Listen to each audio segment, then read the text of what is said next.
Ya, Assalamualaikum warahmatullahi wabarakatuh. Alhamdulillah, hari ini kami telah adakan program ziarah peka iaitu projek kesihatan asnaf di Mukim Tok Khamis, Gaal Pasir Putih. Dan kita telah berjaya menyantuni dan membantu seramai 5 keluarga di Mukim Tok Khamis, Gaal Pasir Putih ini. Diharapkan dengan sumbangan yang telah diberikan kepada keluarga-keluarga yang mengidap sakit terlantar, untuk program ziarah peka ini dapat memberikan manfaat dan membantu meringankan beban yang ditanggung oleh penerima-penerima pada program ziarah peka pada kali ini. Saya penghulu Mukim Tok Khamis.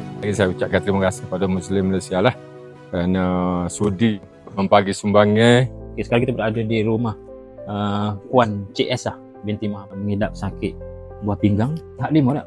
Tahap 5 sakit kronik lah. Dan sekarang ini banyak kalau nak berjalan pun menggunakan tongkat lah. Dan sekarang dijaga oleh suaminya. Okay, sekarang kita berada di rumah Encik Abdul Qadir. Beliau telah diserang sakit stroke kali yang kedua. Dan sekarang ini terlantar dan dijaga oleh anaknya. Sekarang kita berada di rumah Puan Siti Rukijah, yang mana beliau mengidap ketumbuhan di kepala dan 2 kali dibedah. Pada tahun 1993 sekali dan pada tahun 2006. Selepas tahun 2016 tu tak mampulah untuk berjalan apa semua lah. Dan sekarang dia dijaga oleh anak istimewanya. Okay, sekarang kita berada di rumah Puan Ramlah binti Dolang. Sudah 3 tahun lah. 3 tahun mengidap sakit saraf.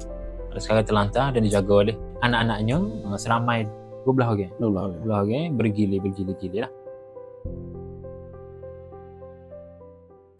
Jadi saya mewakili Muslim Malaysia ingin mengucapkan jutaan terima kasih kepada penyumbang-penyumbang di luar sana kerana tanpa derma dan sumbangan anda, mungkin misi kami di Muslim Malaysia ini tidak dapat dijalankan. Jadi teruskanlah menyumbang kerana sumbangan anda mampu meringankan beban asnaf-asnaf yang memerlukan di luar sana. Janji Allah kepada hamba-Nya dalam surah Ar-Rahman ayat ke-60, Hal jazalul ihsani illal ihsan. Tidak ada balasan kebaikan melainkan kebaikan juga. Jadi sekian saja daripada saya untuk program ziarah peka iaitu projek kesihatan asnaf pada kali ini. Assalamualaikum dan terima kasih.